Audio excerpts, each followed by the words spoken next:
I'm busy. See that catch?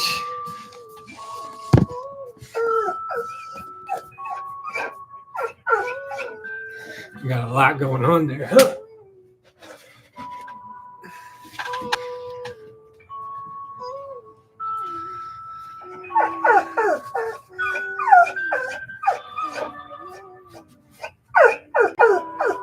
Hey, you're fine. Hey, lay down, baby. You don't know what I'm doing, do you?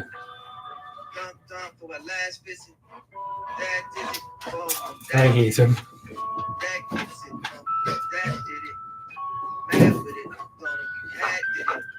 I hate him. Everybody wants too much of us. Everybody except for us. I don't know what's left of us. I don't know what's left of us. Trying to write what's left of us. Trying to write what's left of us. Ouch. I don't know what's better of us. Everything they said it was. Everything they bet it was. I don't know how bet it was. Lay down, handsome. I don't know how forget it does. You know it was, you know it is, you know the kid, you know we did, and I know it did. Oh, it is, I'm gonna go with it, I'm gonna go with it, and I go with it. So I'm gonna go with it, and I'm going in, and we going in. Pump, pump, on the whole land, and it's done, but it's done, and Why can't I fucking... I can't take it. You a fake bitch. You don't really love Diego. Listen to Drake, bitch. You don't really sorry. That's a good boy. Drake, Can't figure out this camera. Listen to Future, bitch. Go somp. You don't think about your future, bitch. Don't stop. Turn the music up. Listening to.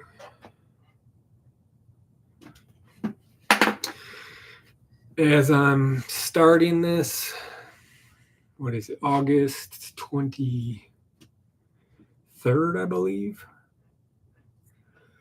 Jack Blues Bieber has arrived in this world. Justin and Hailey Bieber are father and mother to Jack Blues Bieber. Wow.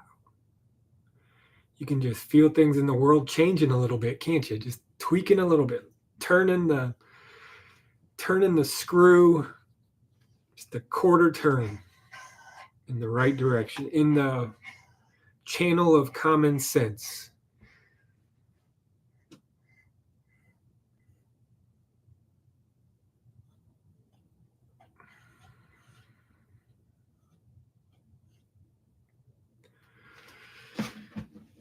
My daughter's saying that Hailey Bieber is not, she's calling her ugly. I'm saying blasphemy. She's an attractive woman. I'm pretty sure she's a model. Who knows? Anyway, you can tell by the title, I'm just doing this partly to try and speak better, to try and dictate better. I don't think I talk very articulately. I got to pronounce shit too. I got to practice saying words, which is crazy. I can't remember what I was just saying. Oh, part of this is trying to practice how to talk, which is funny. Learn how to talk better. I think if you practice something that, hey, it's okay, baby. If you practice something, you get a little better, or you can tweak it. You can take a quarter turn and try something out and see if it works or not, and turn it back or keep going. Anyway, I got Reggie here with me. The last time I did a podcast was in December about Florida State and college football, and I had Sadie then. Sadie passed away in mid to late March. And then I got Reggie at the end of April from Texas, actually from the Mexican border. Illegal immigrant. I think he was on our side, though. They were telling me he was on our side. Hey, you're okay. Just lay down, okay? That's a good boy. So this is the first time I'm doing this with him around, and he's not sure what's going on. Not used to me talking. That's why I'm doing this, to practice. So anyway, you might hear him whining in the background. Turn the volume up a little bit. Yeah, as I said, it's August 23rd, 2024. It's Friday. It's Friday evening at 10 p.m. Central Standard Time. today, Robert Kennedy Jr. dropped out of certain states. The way he did that was interesting. I'll talk about that in a second.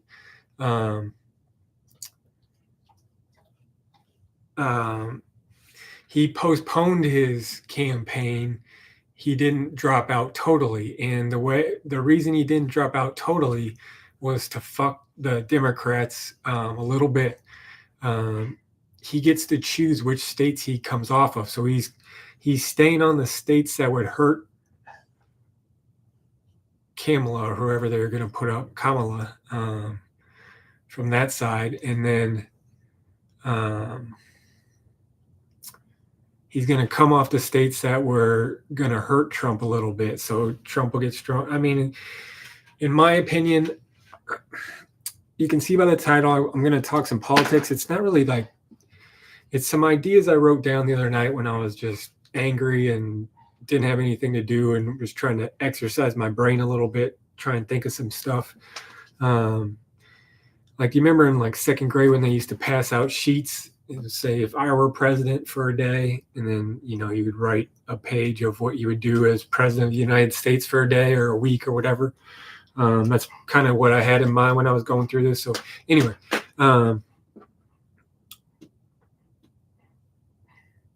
yeah, I totally lost my train of thought, but we'll be talking about that a little bit.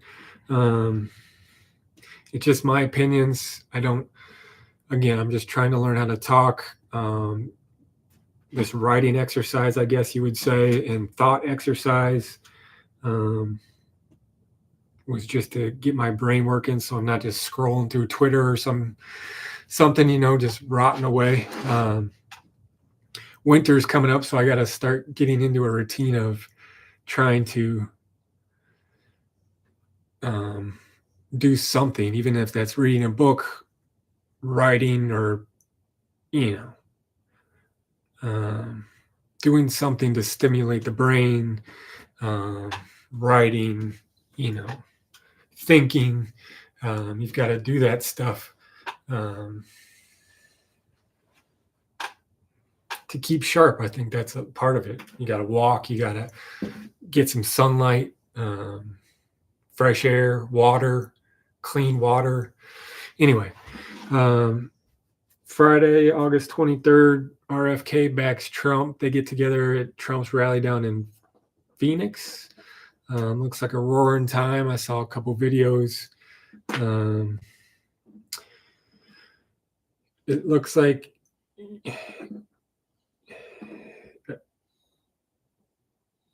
RFK will get a position in his cabinet, which I think everybody assumed he would, just didn't know what it would be.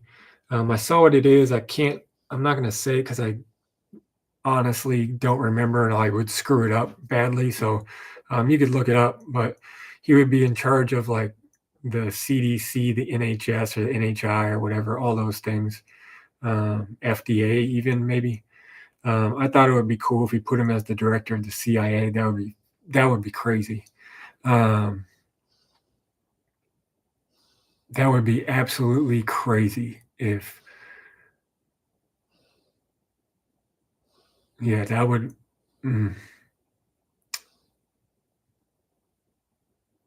Yeah, but so he would get to know, he out of everybody would, out of his whole family, you know, that's all they want to know, would actually know the real story.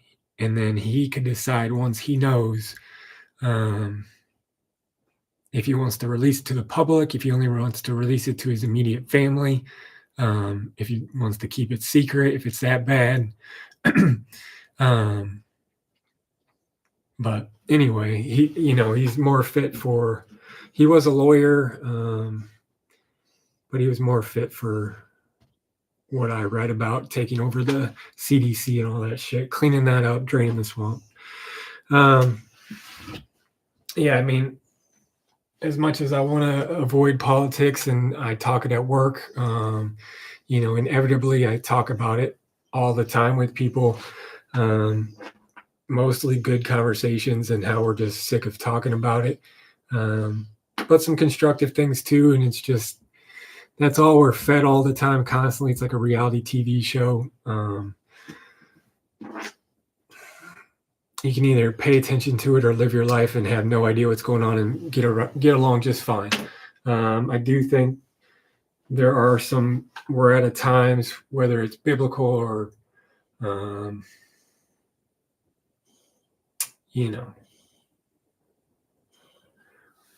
I think there's part of me that says there's too many things that are statistically impossible for something biblical not to be going on, or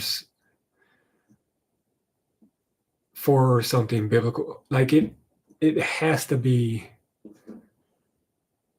God has to be involved at some point at this point, at the juncture, like,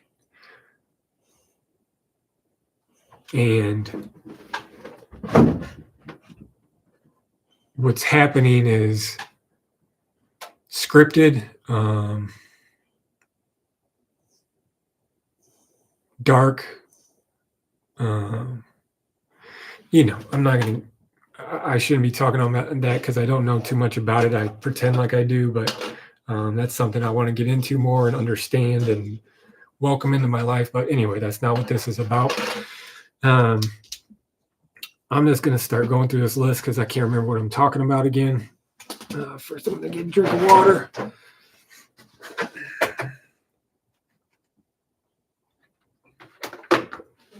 College football starts tomorrow. Not really. This week 0 thing is dumb.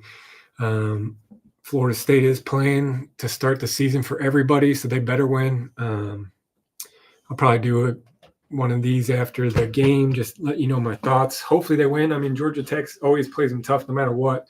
This is on a neutral field across the water, Ireland.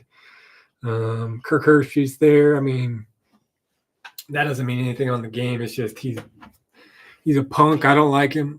I thought he did Florida State dirty last year. You can go back. I got a video on it. I wasn't happy about it then. I'm not happy about it now. I never will be. I'm still bitter about last year. I've said this before, but I'm going to say it real quick as we go into the new season. There's very few teams that have that factor that they can at least compete for a championship. You see that for the teams you follow, for a sports fan, you see that like once a decade if you're lucky. Some franchises or some colleges, some local teams, some local squads, soccer teams. It happens once in every 40 years. It's the craziest ride you've ever been on, and they tell their kids and they tell their grandkids and their great grandkids about it. The run of 67. But anyway, some of the good teams, and I've been lucky. I became a Florida State fan when I was probably 8, 9, 10 years old. Probably 8. Yeah, 7 or 8 actually, earlier than 8. So that's over almost 34 years of my life. And they've been good during that time. They've been from 91 to 2000. They were in the top 5 every year. It was ridiculous. Competing, and it was fun to watch. They were really, really good. And then, Peter Warwick came through, Winky, all those guys, Lavernius Coles, won that championship against Michael Vick in the Sugar Bowl. Vick was a freshman, put on a show, but Peter Warwick, punt return, made a crazy catch in the end zone for another touchdown. And then the 13 team made that run with Jameis and James Wilder Jr. Who was the linebacker? He played for the Jags and then hooked up with a minor. One of my favorite linebackers to ever play at Florida State. Oh, man. They had all those guys on the defense. That team was so good. Rashad Green.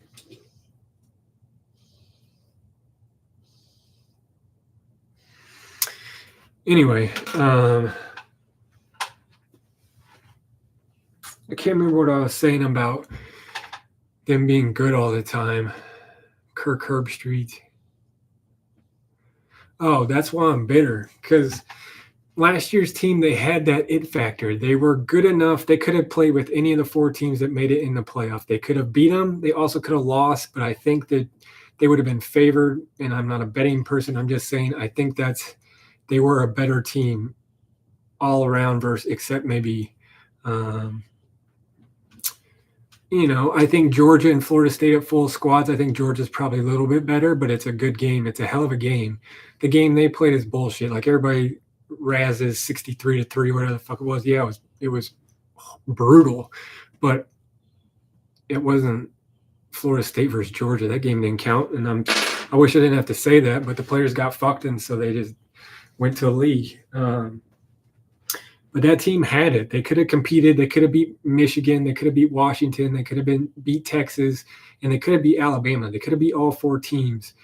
I think if they just play their game, they beat them. The defense was that good. They're not going to let up a lot of points. Fisk was playing unbelievable. Verse had back-to-back sacks against the Gators and Louisville, right? Just the craziest 2 sacks you've ever seen in your life. The secondary was playing well. The linebackers were Lundy and just had the game of his life. What are we doing? The offense was good. Look, they were down to their 3rd string. Yes, all he had to do was hand off the ball to Trey Benson. That dude wasn't going down, and he wasn't fumbling. He was getting you 2-3 yards minimum, usually 5. And then he had Keon Johnny.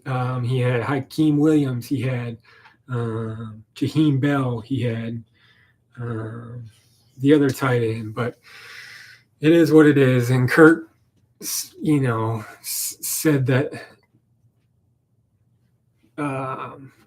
Florida State wasn't deserving and this and that. Tried to rationale it. I just didn't have time for it. I didn't think it was accurate. I didn't think it was fair to Florida State, and I'm biased. But yeah, they play tomorrow in Ireland at 11 o'clock Central Standard Time versus Georgia Tech. They got to come out playing. I don't know anything about them. I know some players. They got DJU. They got, But we'll see. I think Mike will have them ready. Mike really impressed me last year and the year before.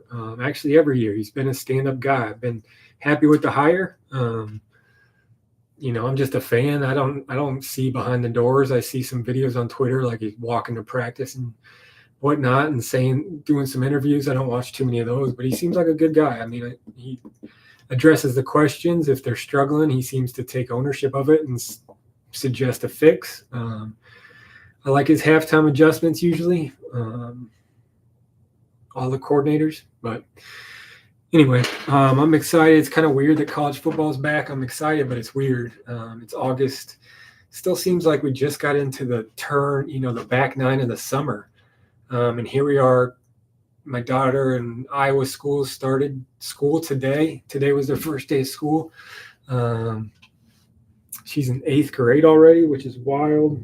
She'll be a teenager in 15 days.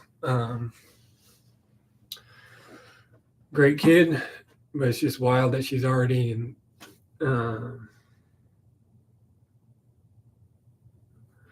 It's wild that she's already in 8th grade. Next year she'll be a freshman in high school, and that is unbelievable. Unbelievable.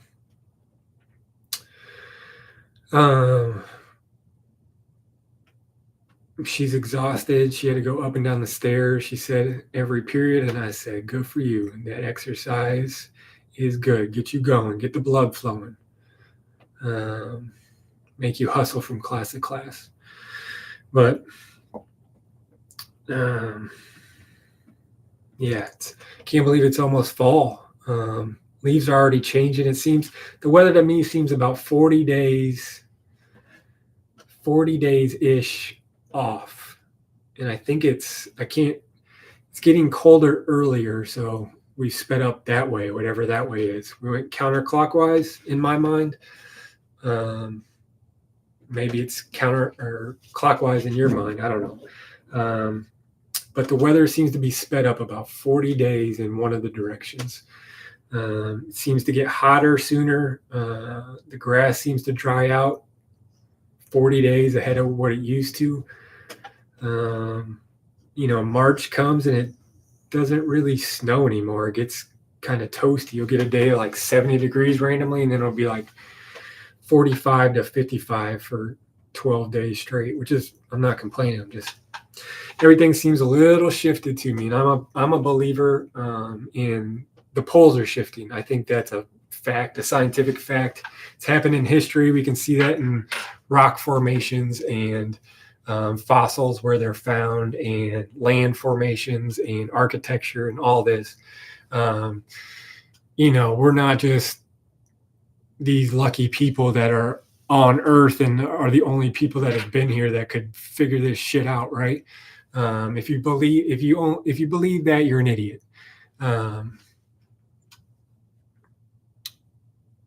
Like, people have had probably better technological advances than we have right now, which is crazy because this is unbelievable that I can record this in history and leave it, but it'll be destroyed. Nobody will see it in 150 years, if not sooner. But anyway, I better get on topic because you clicked on this video maybe because of the thumbnail, maybe because of the title of the video, I don't know. And you wanted to see some politics, and I'm 21 minutes in right now, and I haven't said too much about politics. So if you recall, about 11 minutes ago, I said, do you remember in school when we had those, if I were president for a day, like a sheet of paper, and then they gave you like a whole hour to write a page of what you would do as president of the United States? That's what I did the other night. So I'm going to read about it. I have a bunch of more ideas, but yeah, this is all that came to me the other night. So this is what we're rolling with. The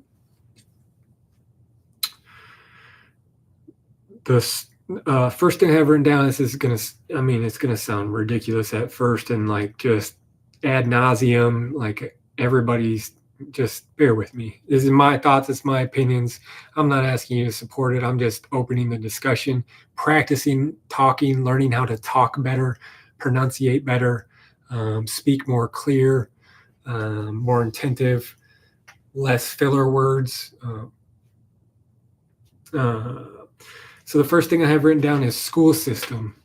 We got to do something with this, with not even looking where we're at as a school system nationwide, because we know it's terrible right now. COVID had a lot to do with that.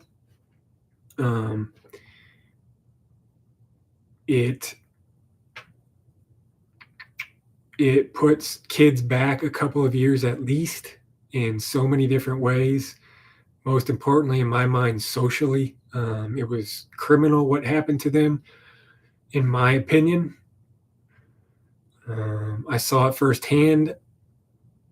My ex-wife was working from home at the time, so she had to deal with all that, and bless her heart, she did.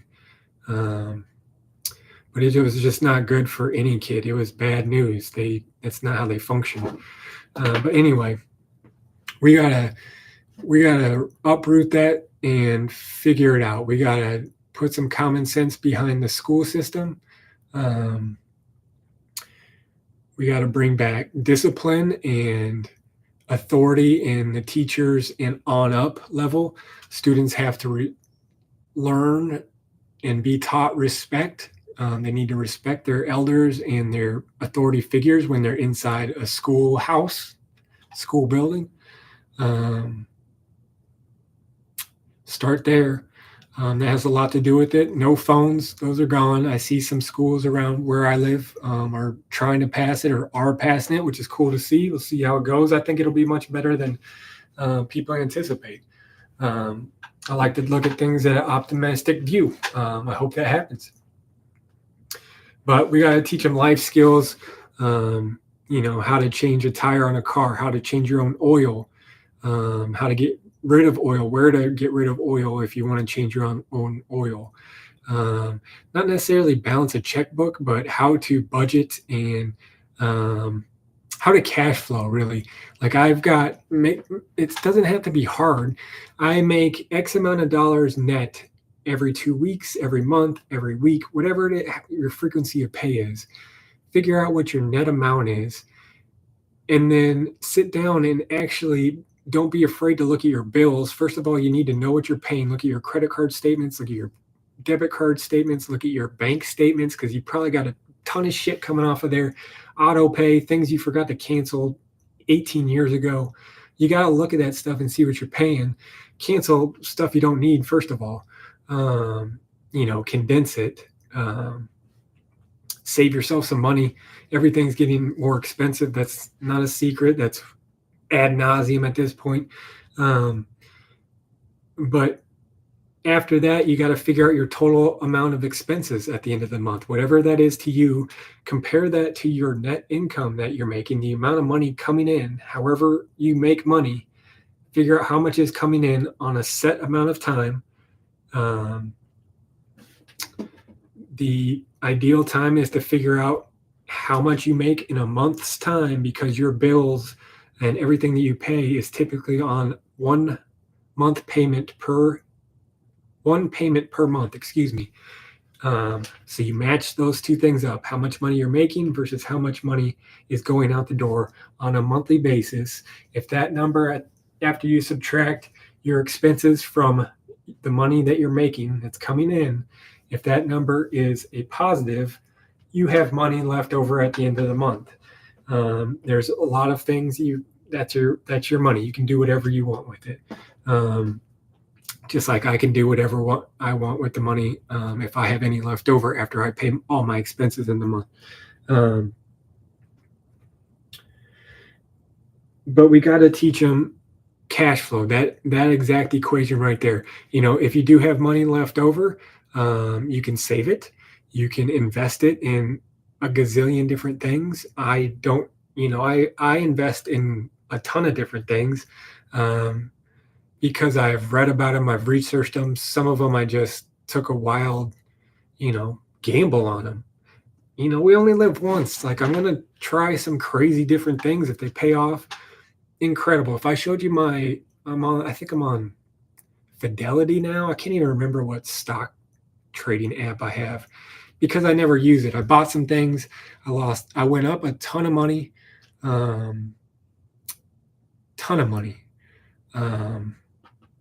And then right now, if I bring it up and brought it up, it would show I was down probably like 80, 90 grand from where I was.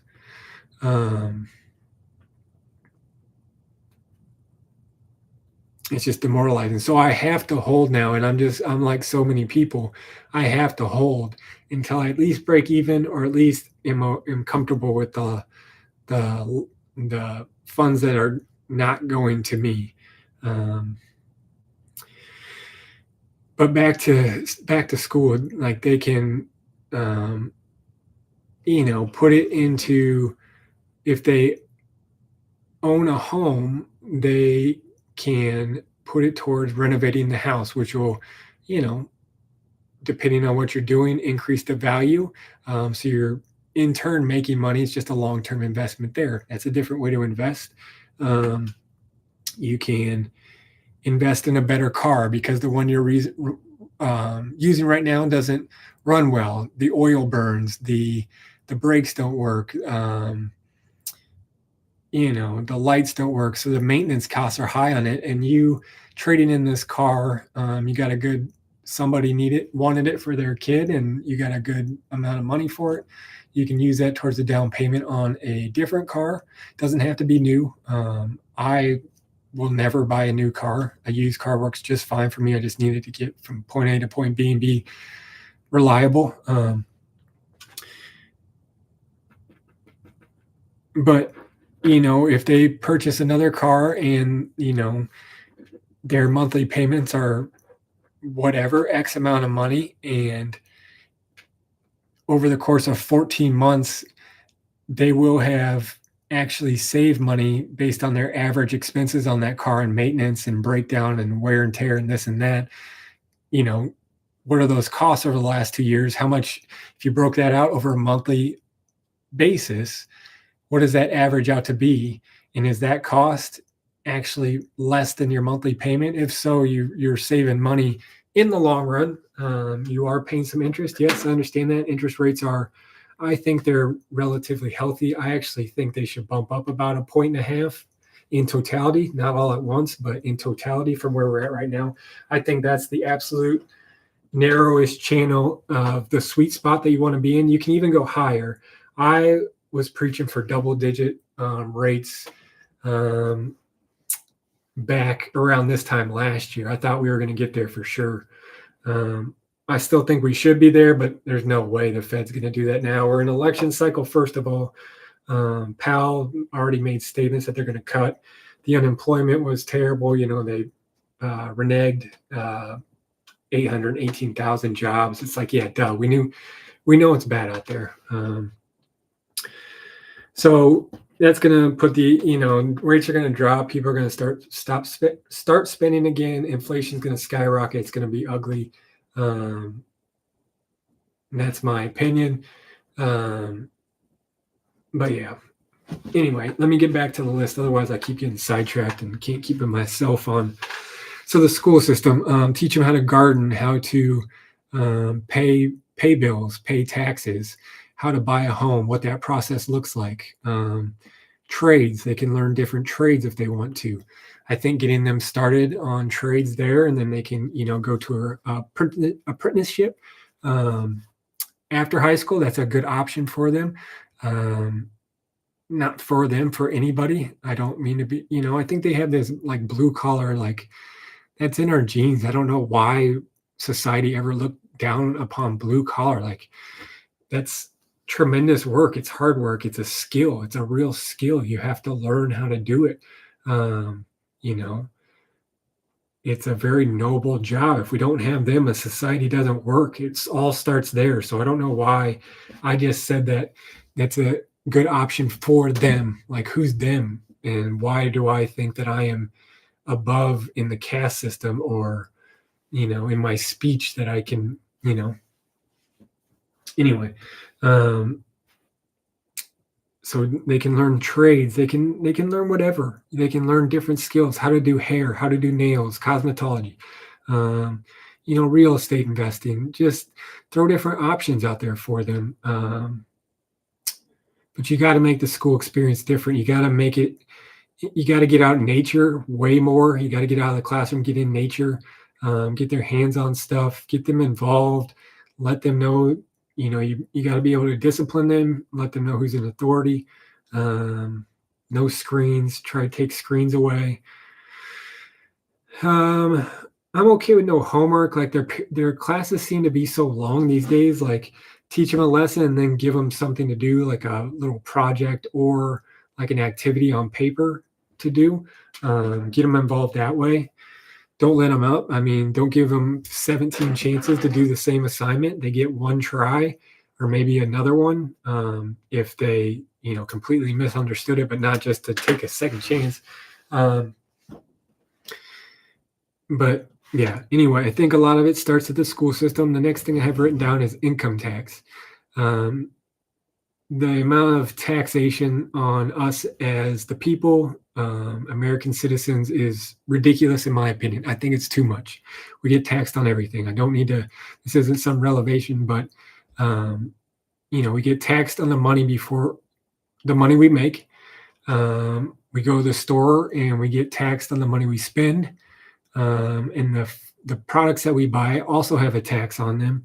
The list goes on and on. We're constantly taxed and we have no idea where they go. Clearly, they don't go to good things. But we've got to completely shatter the income tax as it is today. I'm in favor of all of them that I've heard and kind of understand and I've done a little bit of research on. I like the flat tax or a variation of the flat tax. I think that makes the most sense. But we've got to reduce. People have to be able to live. And what I mean by that is buy groceries, have affordable housing where they have a chance to a living wage. They can buy, a 1,000 square foot house. I think that's fair to everybody. I think everybody deserves that or has that chance. The decisions that that each person makes in their own life is up to them, and that could deter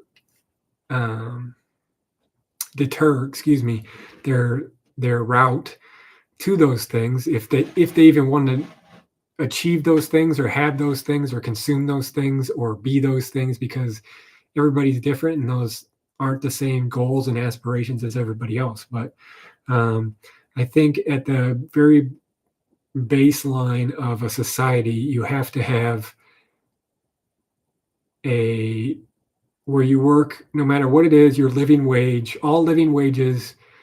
You have to be able to buy food, afford where you live, transportation, if whatever that means, and still have money left over to a little bit. It doesn't have to be exorbitant, but let's figure out.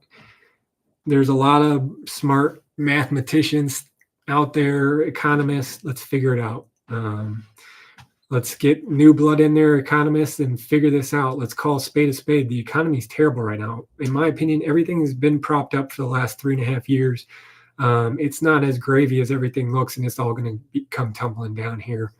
I think when Trump wins, because they'll pin it on him. I think that's been the plan all along. That's what it's looked like to be. That's what it's looked to be most evident to me.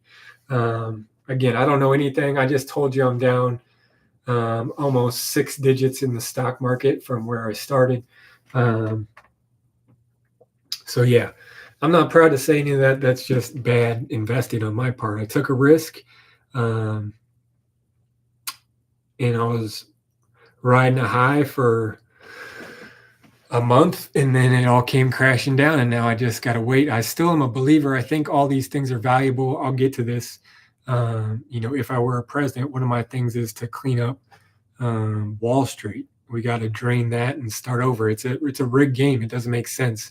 I understand enough of it to know that it's completely rigged against laymen like myself. Like it's unfair, and that can't be. You've got to change the rules. The hedge funds have to play fair. Everything has to be on an even scale. Otherwise, it's not fair. And one side's always going to lose, and that's always going to be the layman. So Gary Gensler's got to be the first to go. And then, King Griffin, the rest of them, they got to go. They've been cheating this whole time. Why do you think they have $25 billion? How do you think they got that money? I'm just as guilty as contributing to that as well. But anyway, back to the income tax. I think we got to drain that, get however many people you think, whether that's 3, whether that's 26 of them, economists, mathematicians,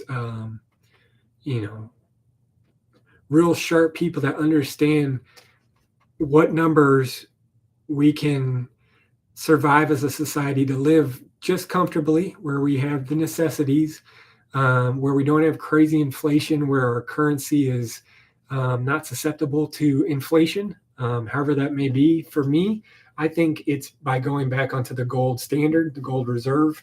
That would be my preference. That's what I would do as president of the United States. If we're going back to the worksheet, that is what I would do.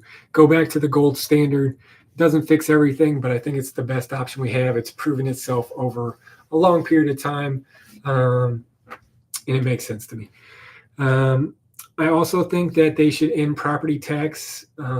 If you own property, you shouldn't have to pay property tax when you turn 65. Either owner of the house, whoever owns the house, it's got to be in your name personally. So John and Jane Doe, husband and wife, whichever one of them turns 65 first, they stop paying property tax. I think that's fair.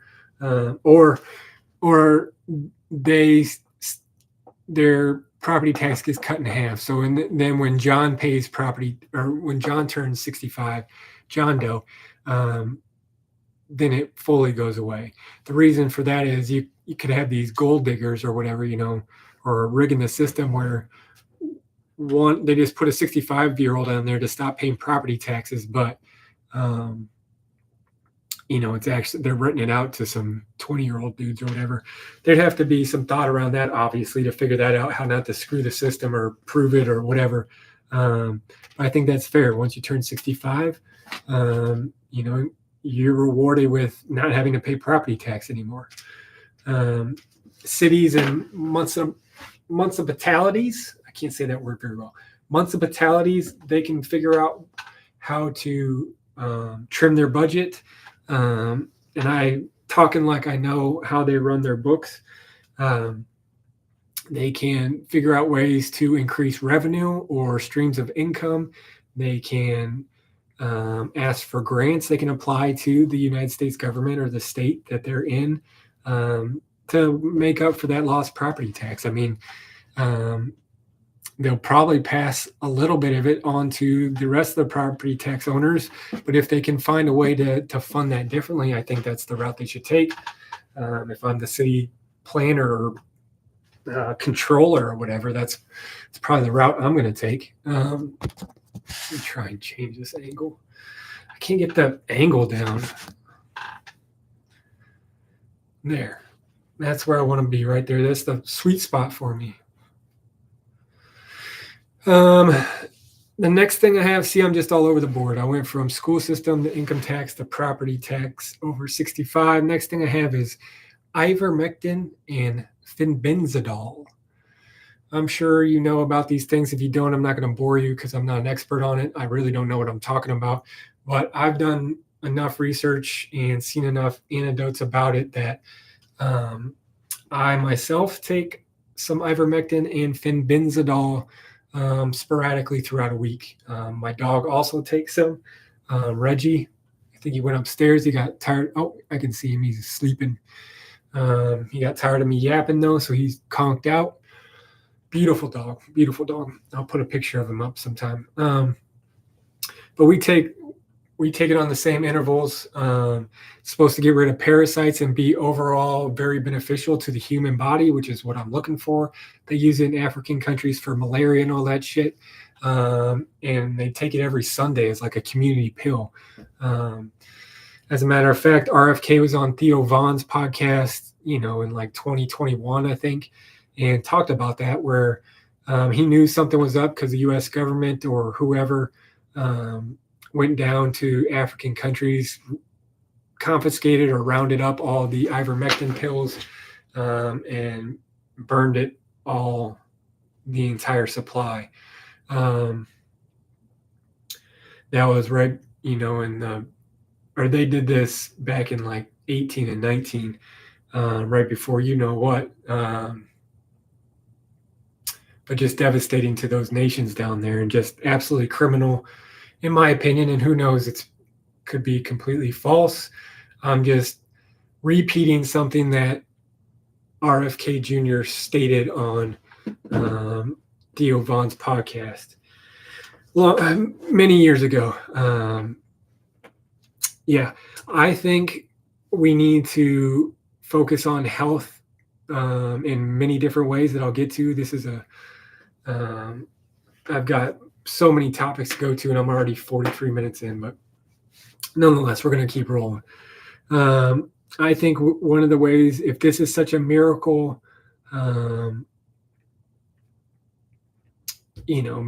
medical finding or tool, ivermectin and fenbendazole, gets rid of the parasites, which is cancer, in my opinion. Cancer is nothing more. I shouldn't say it. Cancer is parasites, I believe. And I believe these things are very effective, along with other things, apricot seeds, blushwood berry, hemp seed oil, black seed oil, magnesium, vitamin D, all these things. But like we've got to overhaul everything because things just aren't working right now. People are struggling. We got to figure some stuff out quickly. And I think if we start incorporating these things into our society as like over the counter, right? We can make over the counter things, but let's manufacture it here in the United States. Let's set up some plants regionally, create jobs. Let's not make it all AI and automated and all that. Let's create jobs and produce these things, from the naturally produce it. I don't know how these things are made. I'm not that smart.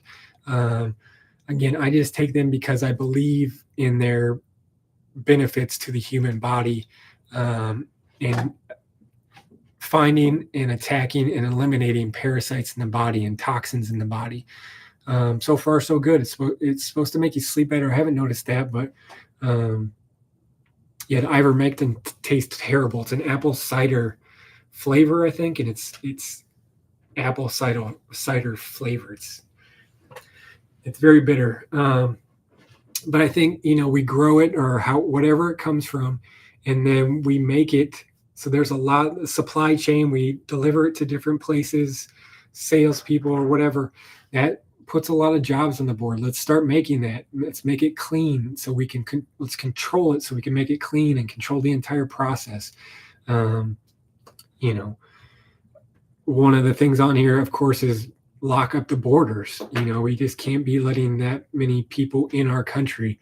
I think we got to get rid of a lot of people from this country. That's my opinion. I think we deport all the illegal immigrants in this country. There is a way to get here. There is a process to it. Yes, I was born here. I was lucky to be born here to 2 U.S.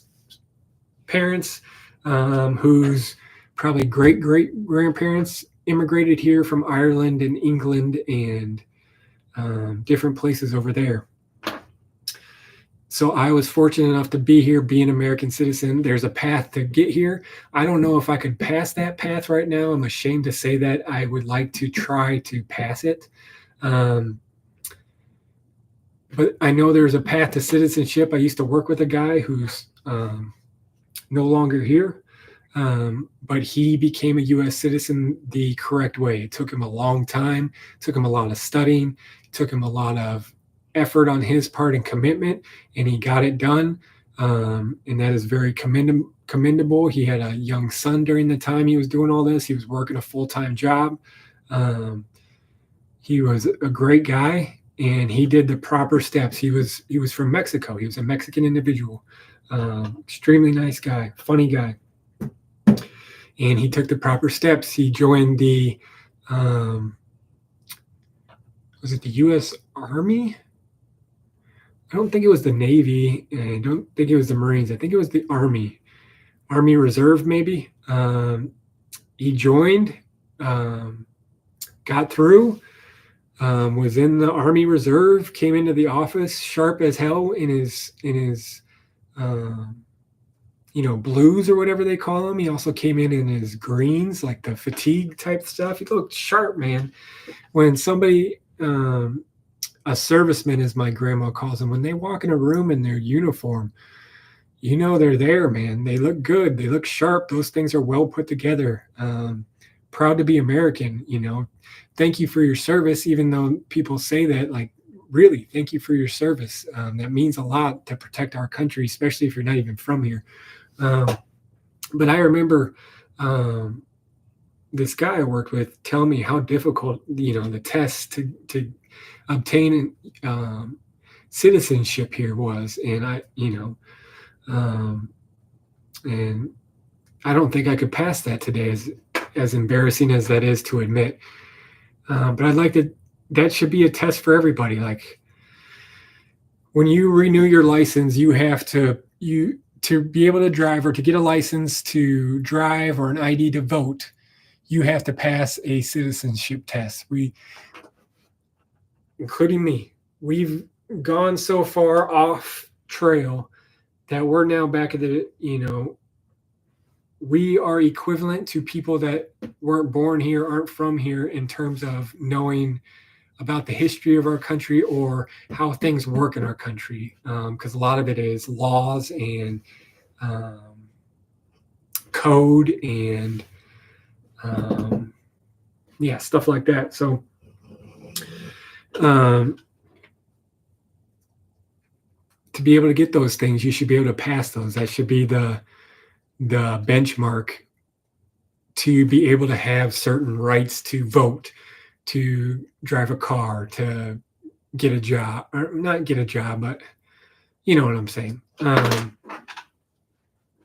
Anyway, ivermectin and fenbenzidol, I think that would do a lot of people a lot of good on the cancer side and get us away from hospitals and clinics and urgent cares and the medical complex that's out there, the industry that's out there. It's just corrupt. If any of you saw the Theo Von Trump interview the other day, Theo's a sharp guy and he's said this many times before, but people are just now picking up on it because they saw that one because it was so popular. He's right, though. You go into, you got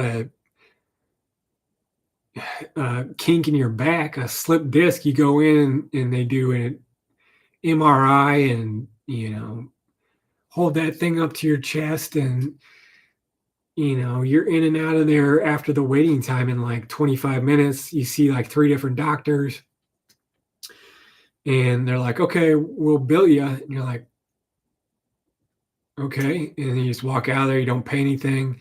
You're like, oh.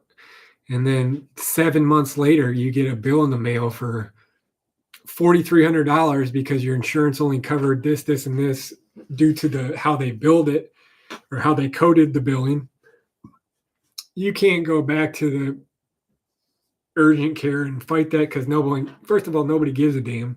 Second of all, nobody's going to know what you're talking about or know how to do anything about it once they understand your side of the fence and what you're arguing. Second of all, nobody has the authority to reverse charges or, it's just, you're going to be spinning cycles and you're just going to get frustrated.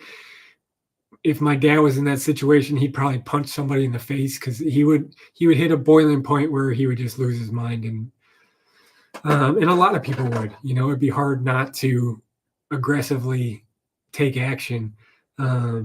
It's just a sham. The whole thing is a sham where it's so cloaked and nobody knows what's going on. They just throw some numbers on a page. They bill each other because there's an exorbitant amount of money made from insurance premiums, health insurance premiums, and this and that.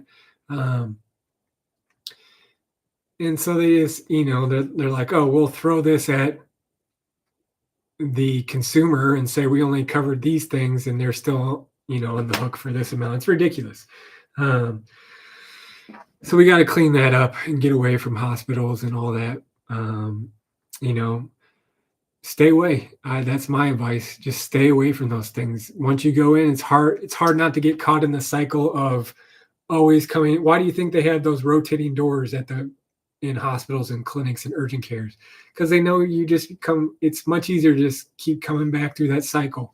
And people subconsciously are probably know this. As they're going through that spinning door, they're like, here I am again. Here we are at this door. But Lonnie, might have tuberculosis, and he might have allergies. We don't know. Either one, we're probably $2,500 in the hole as soon as we walk through this rotating door. It's crazy. But all these things I'm going to list off, the gist of it is to invest in human health and be naturally healthy. Homeopathic, I think, is granola, whatever you want to call it.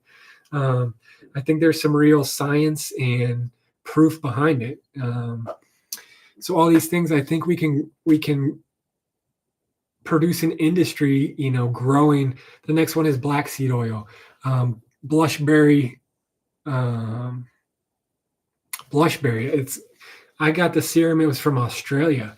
I don't know if we have conditions, down in the South or California or whatnot to grow this, but it's an excellent game changer in human health. And if we can grow that and manufacture it naturally, clean, controlled, so we can clean it and then ship it, or the logistics of it, make it efficient.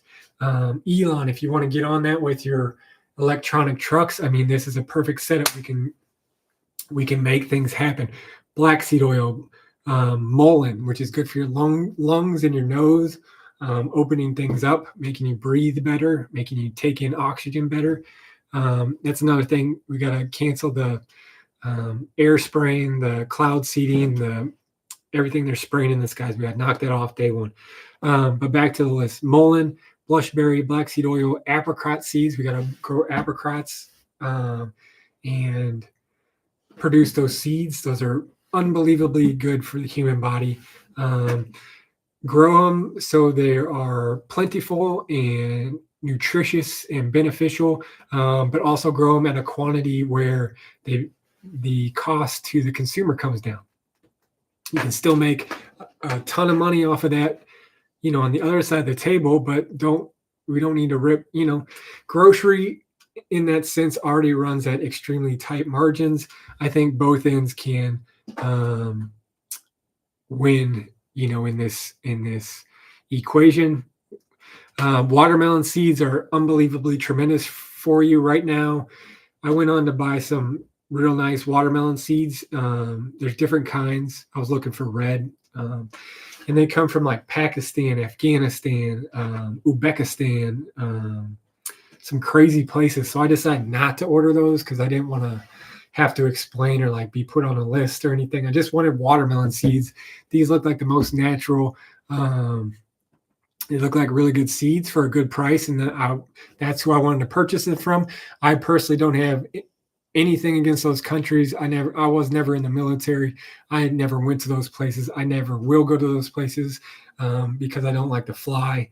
I don't like the water, so I'm not taking a boat.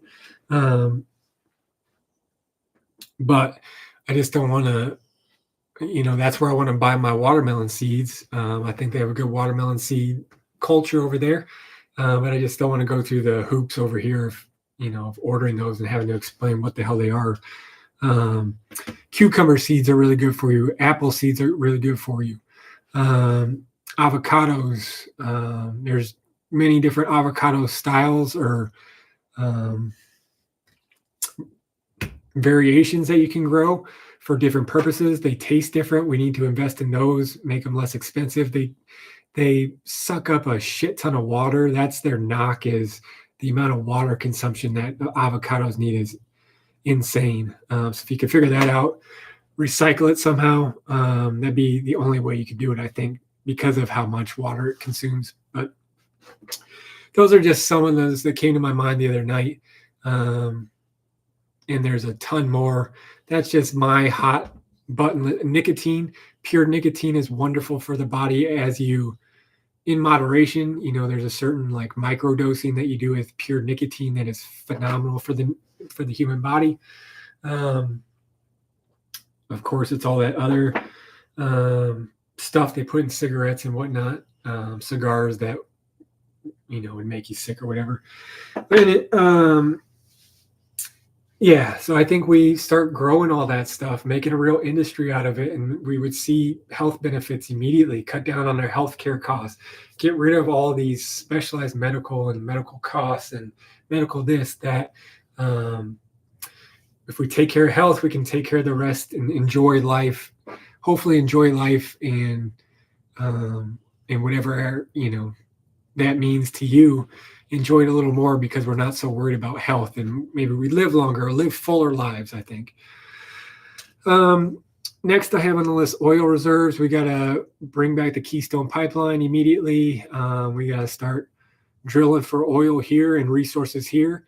We need to become energy independent within, 8 months max, in my opinion. If 6 months is target, 4 months is, A+, you might get a little bonus or something, but 8 months max, we got to be energy independent. We got to build up our oil reserves. We got to make gas affordable. We got to end the EV mandate. People can buy electric vehicles if they want. Let consumers decide that, but don't mandate anything. Don't tell me what to do. Don't tell me I can't drive a diesel or a gasoline powered vehicle. Nah, you don't get that right. Um, Let me make a choice. Like if your car's so superior, which it's not, you got to wait to charge it forever. You got to burn a whole bunch of coal just to make it. The lithium that's in it explodes easy.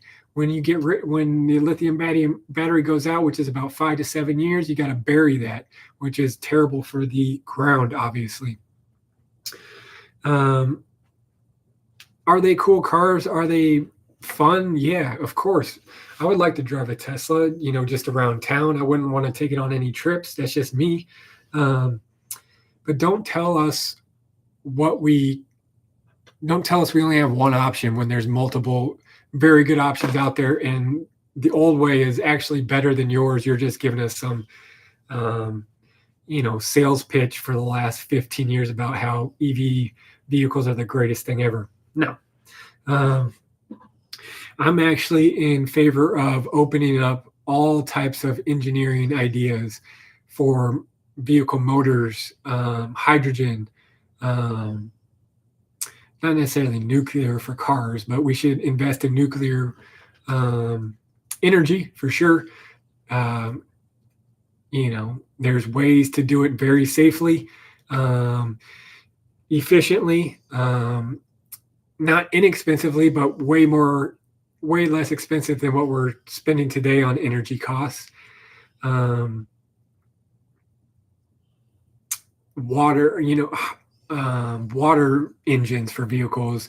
I saw a video on Twitter the other day of a 8-year-old kid that made I don't even know how he did it. Magnetic energy.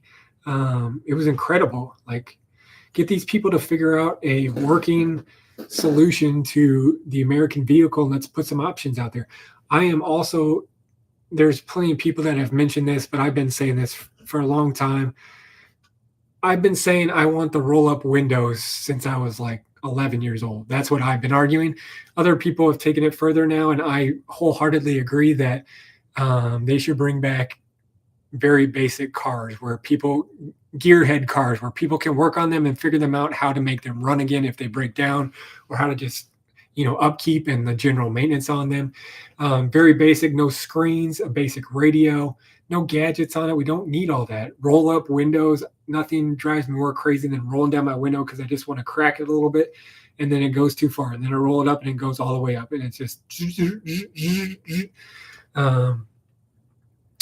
just give me the roll-ups. They never come off the tracks. They're easy to control. Makes me feel like I'm doing something. But just give me a good old-fashioned car that's efficient, has some character to it. All of them look the same, plastic these days. Let's make some efficient cars that people can afford on a living wage, that are mechanical, where people can figure out how to work them, change their own oil, tires, air filters, lights. Nothing makes me more mad than not being able to reach and change a light bulb or a headlight these days, because they've put it behind 17 different things and screws, and you'll tear up your hand. But if somebody would just use that Lordstown Motors factory out there in Lordstown, Ohio, wherever it's at, to build a basic car and just crank those things off the line there, and they'll sell like hotcakes. I think you can have people come to dealerships and feel them and see them and test drive them to see the quality of them. I think that's important. I also think you can have an online presence, or even use the Carvana method where you deliver it to them, buy it online and deliver it to them. I think you make $1 billion in 4 years by that method. So get a gang of people together, and there's $1 billion idea. Let me get back on track here. Oil reserves, energy independence, nuclear, hydrogen, deport illegals. So yeah, I think we gotta get rid of people.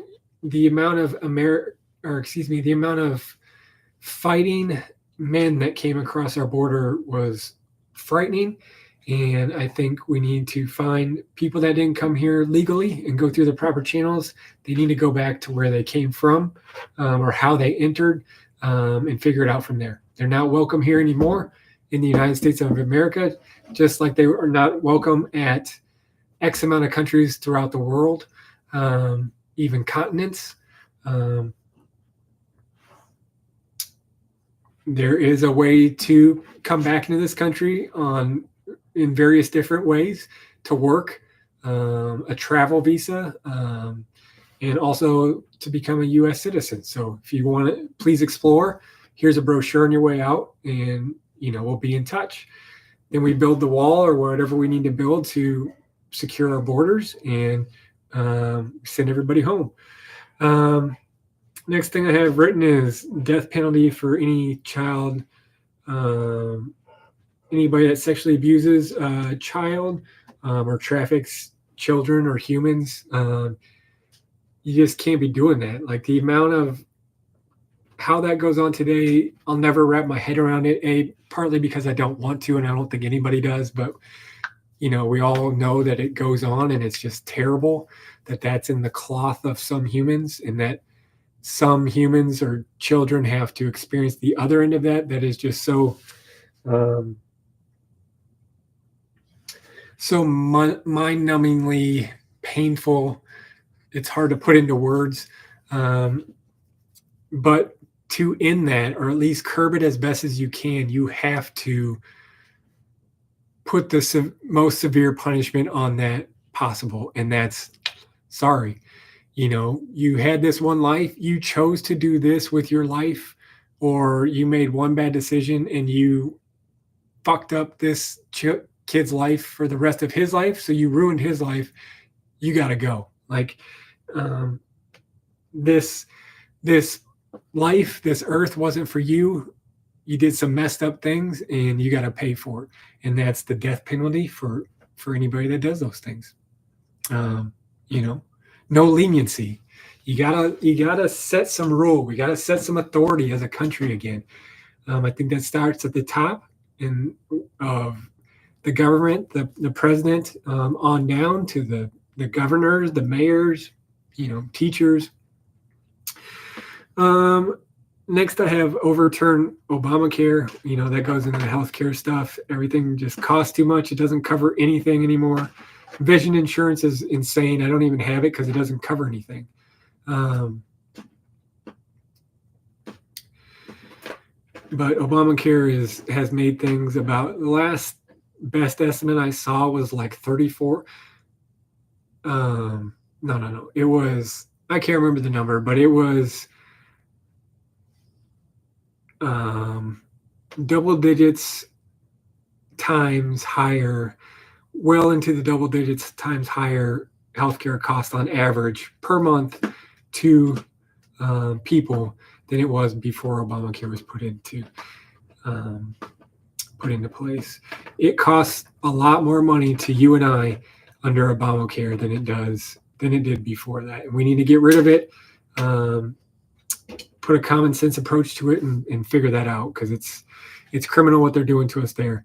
I'm not as far on track with like privatizing it all, and as far as Bernie goes in terms of like universal health care, but I think we can get pretty darn close to that. I think we can make it very affordable, very beneficial to the paying insured party. But yeah, I don't think it hurts to have Bernie or anybody.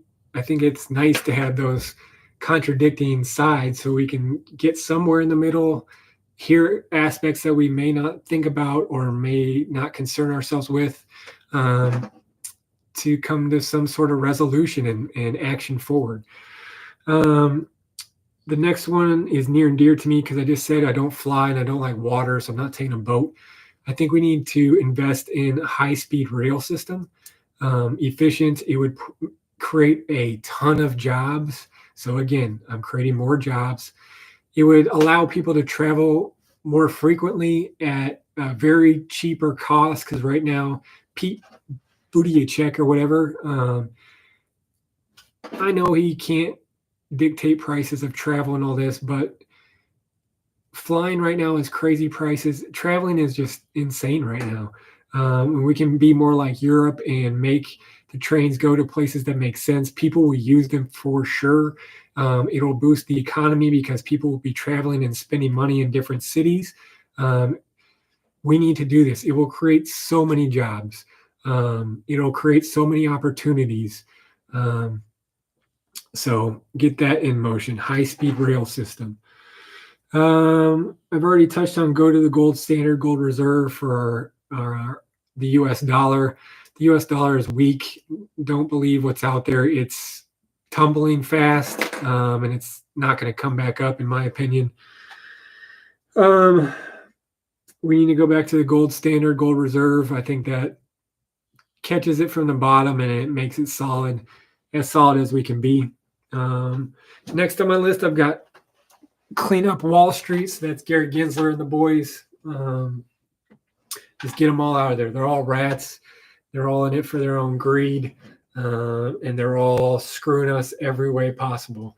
And they all know it. And they're all sitting back and laughing. And makes me mad. I know it makes a lot of people mad. Anyway, I just saw, I can't figure out. I just saw on this side. No, on this side, I can barely see it anymore.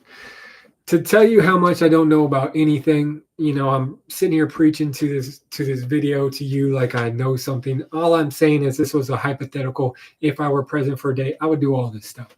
I think this is what gets our country, our ship, back pointed in the right direction, towards the right coast, towards the right things. But I don't know anything about anything. This, again, I'm practicing speaking. This gets it off my chest. It gets it out there in the universe. It's nothing more than my opinions. Don't read into it. Don't take it too seriously. It's just my opinions. There's 340 million people that live in the United States. We all have an opinion. Mine's no better than yours. It's probably different than yours. It's probably, I don't know anything. I was out hiking the other day and caught some poison ivy that got real bad. That's how much I don't know anything about anything. I should be at the age I'm at now. I should be able to recognize what poison ivy looks like and stay away from it. But I didn't, and I got it. And now I'm telling you about a list of what I would do as the president. So yeah, break up BlackRock, break up all those guys, the Citadel, all of them. Get them out of here. You got to go. You had a nice run. I hope you saved some cash. I know you did. You got some stupid assets that you bought. Like I saw King Griffith bought like a dinosaur, and he bought just crazy stuff. And he's got, I think we go after all the usual characters for crimes against humanity or whatever the severest crime you can bring against people. I think we should investigate them for. I'm not saying we should skip the investigation and give them a fair trial. I'm just saying we need to bring them to trial, bring the facts out, let them have their say, let the other side have their say, and make a decision based on that. Make a decision on the severest punishment possible, death, to these people after they've had a fair trial. I'm talking about Bill Gates. I'm talking about Soros. I'm talking about Klaus Schwab. I'm talking about the Obamas. All those criminals, the Clintons, the Pelosi, all of them. Get them all up there. Kamala, let's put their feet to the fire and put some facts out there. Either we're wrong, which could possibly be the case. We've been wrong all along. We are crazy conspiracy theorists. We are buffoons and nothing but rednecks and MAGA Trumpers and this and that and whatever you want to call us. It's fine. You could be absolutely correct, and that can be proven. Right now, we don't know. We and I tend to think we're correct in a lot of things, and we could be wrong. We could also be right. And the other side has to be willing to accept that going into a fair trial. If you can't accept that, we're going to have issues after it, because I'm not going to listen to you not accept it, because we knew what it was going into it, right? But we got to investigate those people, because I think personally, Fauci, of course, we got to include Fauci. I think we have to investigate those people, Biden's. I think what they did to society and humanity is the worst of the worst of the worst. It's all based on speculation, because I have never seen 100% fact. I don't want to see it. I believe it's out there. So what I believe in is anecdotally. And I know I'm not the only one. I mean, there's a ton of people out there that believe these same kinds of lines of thought. I just think they're evil spirited and did some things against humanity that were very shameful enough where they should be considered, they should have to go to trial to prove their innocence of what they did against a certain set of facts. That's what I believe. It's that bad, and there's so many characters involved in that. But that's what I would do as president. Again, these are just my opinions. I'm not calling for this. I'm not saying let's go out there and do this tomorrow. I'm saying if I were president, this is what I would do. Basic cars for gearheads, I already said that. Pay per channel cable. I mean, my sister and I have been talking about this since we were kids too. Like you should just be able to, it should be an a la carte. What channels do you want? Movies, pay per movie. And it's like, first of all, we got to bring back video rental stores, DVDs, where you can rent a DVD player and a DVD. But you should just be able to pick the cable channels that you want and pay per channel, and then it conglomerates to a monthly total that you pay each month if you want to and if you can afford to. Break up these internet companies, YouTube, or not YouTube, Hulu, break them up, and they need to go. Next, in Easter's got to go. Everybody I talk to hates it. I know the significance behind it. If you want to celebrate that, make it a big old festival at church or at a place where you practice religion. But the day, in terms of getting together with families, got to go. It's terrible. It's in the early spring, and sometimes there's snow. It's cold. Nobody wants to be there. It's a Sunday. Kids got to go back to school the next day. It's got to go. We just need that day back. It's our day of sanctity for a lot of us. Easter's been a good run. We'll still celebrate you within the walls, with the gospel. With RFK Jr.'s backing him today and getting a spot in his cabinet, there's other people saying this is where this idea came from, but I think Trump should, or if I was president, I would surround myself with obviously brilliant people, sharp people, genuine people, respectable people, salt of the earth people that I could vet, or people would vet for me or the administration or whatever. But they would have to prove, they brought something to the table on certain topics, or in general. I'm talking about you got to bring in an economist, you got to bring in an RFK, a Rogan, a Dan Bongino, Trump's kids. I think they're sharp. I'd bring in Barron Trump when he's, gets out of college. Hawley, I like that guy. Byron Donalds, Marcus Luttrell, Tim Kennedy, Nancy Mace. See, I think you even need, I think you need the comedic and the common sense and the unique lens of Theo Vaughn. Bring him in your cabinet. He doesn't have to be there every day. He can be out touring or something or whatever he wants to do, but you need him as a reference point for all these people. Kind of balance each other out, right? If you imagine a string across all of them and they kind of just all together, they balance each other out, but certain people will, connect with you this way or stimulate you this way, and you need Theo Vaughn on your side to make you laugh sometimes, to give you perspective sometimes, to amaze you sometimes, to inquire sometimes about the right things, ask the right questions, and really look at it from a unique perspective.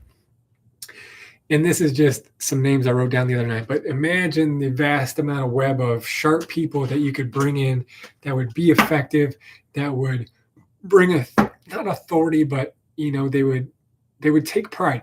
I've always said, or my dad told me, you got to take pride in whatever you do for a living, whatever you do as a human, as a parent, as a person, as a human.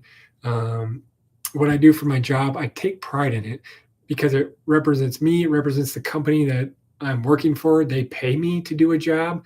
So I'm actually representing them. And I want to do a good job. It reflects on me and my character. So I've always tried to work harder than anybody else. I've tried to be as independent, meaning not bothering, my boss or my manager. I try to figure things out myself, or find a resource or a person that knew the answer, or just took chances and did it myself, or made mistakes until I figured it out, or I learned it. I had to step aside and learn it. And that's got me into middle management. And I love my job. I'm one of those weirdos that loves my job. I've got a great team. I work alongside that do a great job. We have our days, but we do a great job. I like all the people. They're tremendous people. But I'm not ignorant enough to know that they're not going to be there forever. I hope they are, as long as I'm there, as long as they'll have me. But I can't remember where I was going with that. But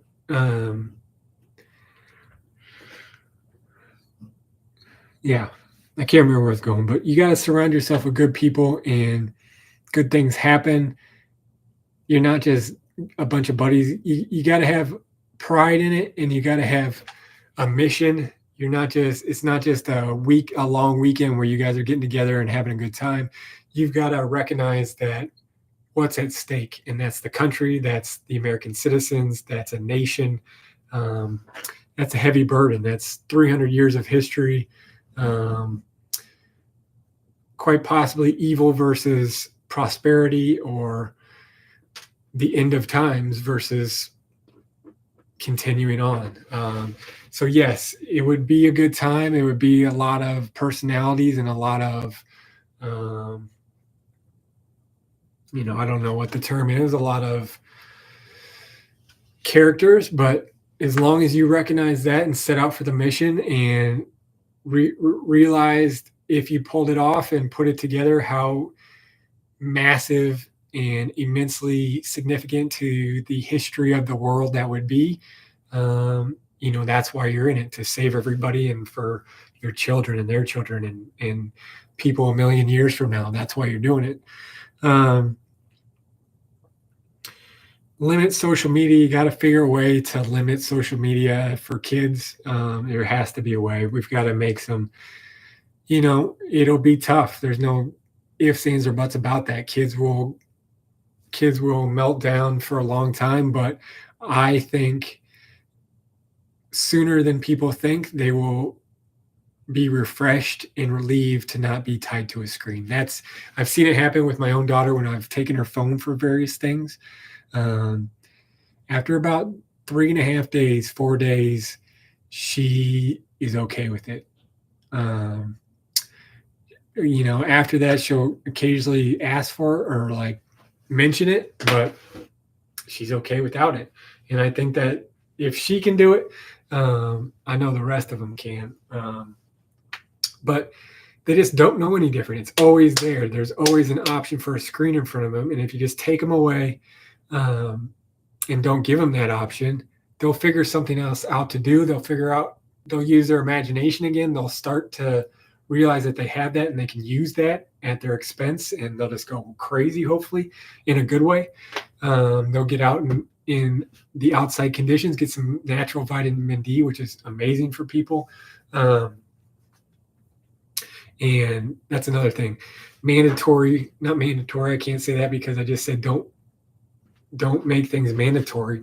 Let us have a decision, but allow for 10 to 15 minute breaks at work for people to just go be out in the sun. absorb that vitamin D if they work in an office all day long.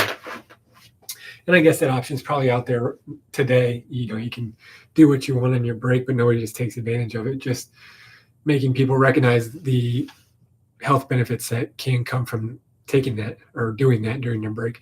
Can't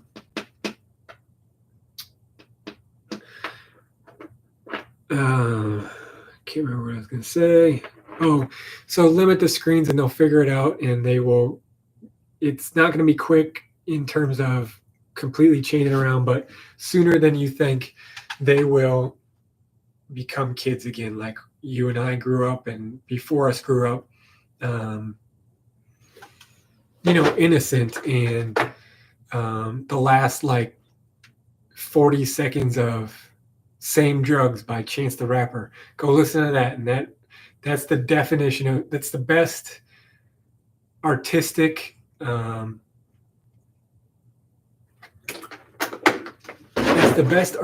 representation of childhood that I've ever seen, consumed, witnessed, heard.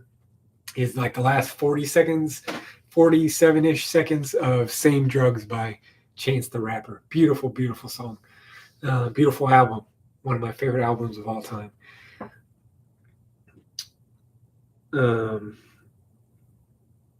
Yeah. But anyway, we gotta let kids be kids again. I'm sure there's plenty more ideas that I have. I've been talking for an hour, 25 minutes.